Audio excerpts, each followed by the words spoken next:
నమస్తే, welcome to the point. నేను Rajasekhar. To the పాయింట్లో మొదటి అంశానికి వస్తే, మహిళా సాధికారత మాటల్లో చెప్పడం కాదు, చేతల్లో చేసి చూపించాలన్నారు ఏపీ సీఎం చంద్రబాబు. టీడీపీతోనే మహిళా సాధికారత ప్రారంభమైందని వెల్లడించారు. తమ ప్రభుత్వ హయాంలోనే మహిళలకు తొలిసారిగా విద్యా ఉద్యోగాల్లో 33% రిజర్వేషన్లు కల్పించామన్నారు. స్థానిక సంస్థలను మహిళలకు 33% రిజర్వేషన్లు కల్పించిన విషయాన్ని అసెంబ్లీ వేదికగా గుర్తు చేశారు ఏపీ సీఎం చంద్రబాబు. ఇక డీలిమిటేషన్ ప్రక్రియ పూర్తయితే సుమారుగా 75 మంది మహిళలు అసెంబ్లీకి వస్తారన్నారు ఏపీ సీఎం చంద్రబాబు నాయుడు. ఇక ఇదే అంశంపై తమ విశ్లేషణ అందించేందుకు ప్రముఖ విశ్లేషకులు కోటేశ్వరరావు గారు మనకి జూమ్లో అందుబాటులో ఉన్నారు. వారిని అడిగి మరిన్ని వివరాలు తెలుసుకుందాం. Sir, good evening. Good evening అండి. కోటేశ్వరరావు గారు, సీఎం చంద్రబాబు నాయుడు వ్యాఖ్యలను ఎలా అర్థం చేసుకోవచ్చు? డీలిమిటేషన్తో ఏ స్థాయిలో మార్పు రాబోతుందంటారు? ఎందుకంటే ఓవైపు ఆల్రెడీ సౌత్ వర్సెస్ నార్త్ అన్నట్టుగా, కేంద్రం అన్నట్టుగా గొడవ జరుగుతుంది కదా డీలిమిటేషన్ మీద. ఈ నేపథ్యంలో సీఎం చంద్రబాబు నాయుడు వ్యాఖ్యలు ఎలా అర్థం చేసుకోవాలి? మహిళలకు విద్యా ఉద్యోగాల్లోనూ లేదా ఆస్తి హక్కు విషయాల్లోనూ గతంలో తెలుగుదేశం పార్టీ ఎన్టీఆర్ హయాం నుంచి చొరవ తీసుకున్నది. ఆ మేరకు కల్పించిన మాట వాస్తవం. అయితే అది దేశంలో వచ్చినటువంటి మార్పుల్లో భాగంగానే తెలుగుదేశం పార్టీ తీసుకున్నది. ఆ తీసుకున్నటువంటి నిర్ణయాన్ని అందరూ కూడా అన్నారు, అభినందించారు. తర్వాత అధికారానికి ఎవరు వచ్చినప్పటికీ, కాంగ్రెస్ అధికారానికి వచ్చిన తర్వాత, అదేవిధంగా జగన్మోహన్ రెడ్డి గారు అధికారానికి వచ్చినప్పటికీ ఆ విధానాన్ని కొనసాగిస్తున్నారు. అందువలన ఇప్పుడు దాని గురించి పెద్దగా చెప్పుకోవడానికి కూడా, లేదా చెప్పుకున్నా కానీ అదొక పెద్ద విజయంగా వర్ణించడానికి చంద్రబాబు నాయుడు గారికి కానీ లేదా తెలుగుదేశం పార్టీకి కానీ అంత పెద్ద కిక్ ఇచ్చేటువంటి పాయింట్ కాదు. ఆయన చెప్పినటువంటి అంశం, డీలిమిటేషన్ ప్రక్రియ పూర్తయితే 75 స్థానాల వరకు మహిళలకి అసెంబ్లీలో అంటే 3వ వంతు స్థానాలు వస్తాయని. ఎందుకంటే ఇప్పుడు ఉన్నటువంటి 175 స్థానాలని 225 స్థానాలకి పెంచాలనేటువంటి ఒక ప్రతిపాదన ఉంది కనుక ఆ 225లో 3వ వంతు స్థానాలు 75 వస్తాయనేటువంటిది ఆయన చెప్పినటువంటి అంశం. అయితే అది ఎప్పటికి వస్తుంది ఏమిటి అనేటువంటిది అందరికీ తెలిసిందే. 2029 ఎన్నికల్లో వచ్చేటువంటి అవకాశమే లేదు అనేటువంటిది అందరూ అంగీకరిస్తున్నారు. ఎందుకు అంటే జనాభా ప్రాతిపదికన, ఆ జనాభా ప్రాతిపదిక, జనాభా లెక్కలు ఇవన్నీ కూడా తేలాల్సిన తర్వాత ఆ 2031 తర్వాత మాత్రమే వచ్చేటువంటి అవకాశం ఉంది. ఎందుకు అంటే ఈ లోపల 2021లో జరగాల్సినటువంటి జనాభా లెక్కల్ని ఇంతవరకు, ఇది 2025, ఇంతవరకు జనాభా లెక్కలకు సంబంధించినటువంటి ప్రక్రియ ప్రారంభమే కాలేదు.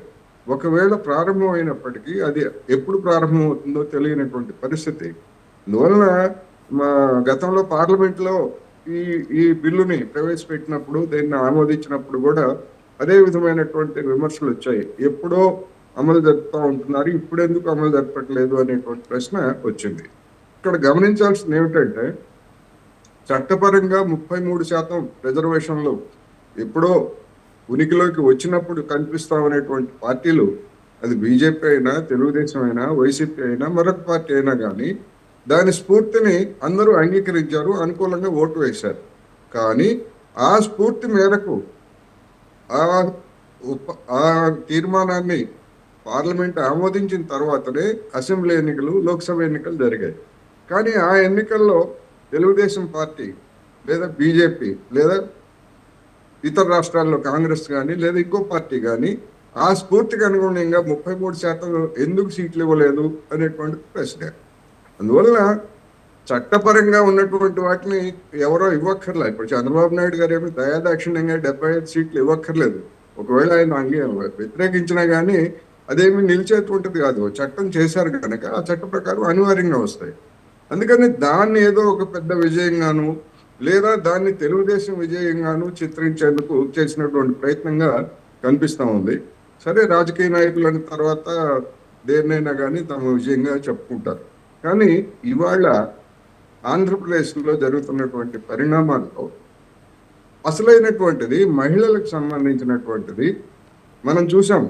ఎన్నికలకు ముందు దాదాపు 40,000 మంది మహిళలు మిస్ అయ్యారని చెప్పేసి, లేదా రాష్ట్రాన్ని దాటించారు ఆ, అనేటువంటి ఆరోపణని డిప్యూటీ సీఎంగా ఉన్నటువంటి పవన్ కళ్యాణ్ ఆనాడు ప్రతిపక్ష నేతగా పెద్ద ఎత్తున ప్రచారం చేశారు. ఎట్లా అంటే, నాకు కేంద్ర ప్రభుత్వము ఆ మేరకు ప్రత్యేకంగా సమాచారం ఇచ్చిందని చెప్పారు. ఆ తర్వాత అధికారానికి వచ్చిన తర్వాత మరి ఆ 40,000 మంది మహిళలు ఏం చేశారు, లేదా ఇప్పుడు మహిళలు ఎంతమంది మిస్ అవుతున్నారు అనేటువంటి అంశాలను వాళ్ళు ఎక్కడ చెప్పలేదు. అదేవిధంగా మహిళల సాధికారతకు సంబంధించి ఎంతసేపటికి మేము బలహీన వర్గాలకి 3 సిలిండర్లు ఇచ్చాము అనేటువంటిది చెప్తున్నారు. 3 సిలిండర్లు ఇచ్చారు, ఓకే, దాన్ని తప్పుపట్టక్కర్లేదు, దాన్ని అభినందించాల్సిందే కొంతమంది చెప్పినట్టుగా. కానీ ఆ 3 సిలిండర్లతో వంట చేసుకునేందుకు అవసరమైనటువంటి సరుకుల సంగతి ఏమిటి అనేటువంటి చూసినప్పుడు, ఉచితంగా బియ్యం ఇస్తే సరిపోదు. ఆ బియ్యంలో కావాల్సినటువంటి ఉప్పు, పప్పు, కూరగాయలు, నూనెల ధరలు ఏ మేరకు ఎంత భారీగా పెరిగాయి, ఆ పెరిగిన దానికి అనుగుణంగా మహిళలు పడుతున్నటువంటి కష్టాలకి వేతనాలు కానీ లేకపోతే అవన్నీ ఇస్తున్నారా అనేటువంటిది పెద్ద ప్రశ్న. వ్యవసాయ కార్మికులు గాను లేదా అసంఘటిత రంగంలోనూ పెద్ద ఎత్తున మహిళలు ఉన్నారు.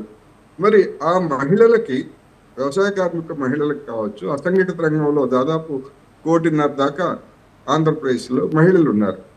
ఆ మహిళలకి 2012కు ముందు సవరించినటువంటి వేతనాలు తప్ప పరిశ్రమల్లో కావచ్చు లేదా వ్యవసాయ రంగంలో కావచ్చు, చంద్రబాబు నాయుడు మొదటి 5 సంవత్సరాలు, అంటే కొత్తగా రాష్ట్రం విభజితమైన తర్వాత ఆ 5 సంవత్సరాల్లో ఆయన ఒక్క పైసా పెంచింది లేదు, సవరించింది లేదు. ఆ తర్వాత జగన్మోహన్ రెడ్డి గారు సవరించింది లేదు. ఇప్పుడు మళ్ళా చంద్రబాబు నాయుడు గారు మళ్ళా అధికారానికి వచ్చారు. త్వరలో 1 ఏడాది పూర్తి చేసుకోబోతున్నారు. ఇంతవరకు దాని గురించి మహిళలకు వేతనాలు అసంఘటిత రంగ కార్మికుల్లో మహిళలే ఎక్కువ మంది ఉన్నారు. వాళ్ళకి వేతనాలు పెంచుతాం అనేటువంటి మాట మాట్లాడరు. అదేవిధంగా కోటేశ్వరరావు గారు, ఇప్పుడు మీరు చెప్తున్న దాన్ని బట్టి చూస్తే పార్టీలు చెప్పేది ఒకటి, చేసేది ఒకటి అని 100% మనం భావించవచ్చు అంటారా? డెఫినెట్ గా ఆంధ్రప్రదేశ్లో అదే జరుగుతూ ఉంది. తెలంగాణలో ఆల్రెడీ అది రుజువు అయింది కదా. ఇప్పటి వరకు జరిగినటువంటి రేవంత్ రెడ్డి గారి పాలనలో అది వాస్తవ రూపం దాలుస్తూ ఉంది. వాగ్దానాలు ఏమయ్యాయో, అది ఎప్పుడు జరుపుతారో, రోడ్డు మ్యాప్, దానికి కనీస రోడ్డు మ్యాప్ మేము ఇదే విధంగా ఇస్తాము అనేటువంటిది లేదు. అనేకమైనటువంటి వాగ్దానాలకి తూట్లు పొడిచి గత పాలకుల్ని సాఫ్గా చూపటం అనేటువంటిది కూడా మనం రేవంత్ రెడ్డి గారు అదే చేస్తున్నారు, చంద్రబాబు నాయుడు గారు కూడా అదే చేస్తున్నారు. ఏమిటి అంటే, గతంలో ఇట్లా చేసినప్పుడు వాళ్ళని ఎవరైనా అడిగారా, లేకపోతే ఆంధ్రప్రదేశ్లో అయితే జగన్మోహన్ రెడ్డి గారిని ఎవరైనా అడిగారా అని ఎదురుదాడి చేస్తారు. వాళ్ళ మీద విమర్శలు మీరు చేశారు, వాళ్ళని కాదనే కదా జనం మీకు పట్టం కట్టిన తర్వాత వాళ్ళతో పోలికెందుకు అనేది ప్రశ్న. అందువలన 75 సీట్లు మహిళలకి, 75 సీట్లు అసెంబ్లీ సీట్లు ఇచ్చినంత మాత్రాన ఒరిగేదేమీ లేదు. ఎందుకు అంటే 33% స్థానిక సంస్థల్లో ఇచ్చిన, లేకపోతే మొత్తం స్థానిక సంస్థలు, పంచాయతీలు కావచ్చు, లేకపోతే మున్సిపాలిటీలు కావచ్చు, కార్పొరేషన్స్ కావచ్చు, ఇచ్చినప్పటికీ సాధికారత పెరిగిందా అంటే పెరగలేదు.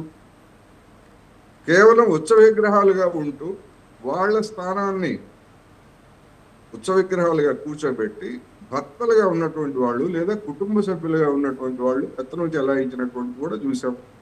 అందువల్ల చట్టసభల్లో డెఫినెట్ గా వారికి స్థానం కల్పించాల్సిందే, పెంచాల్సిందే.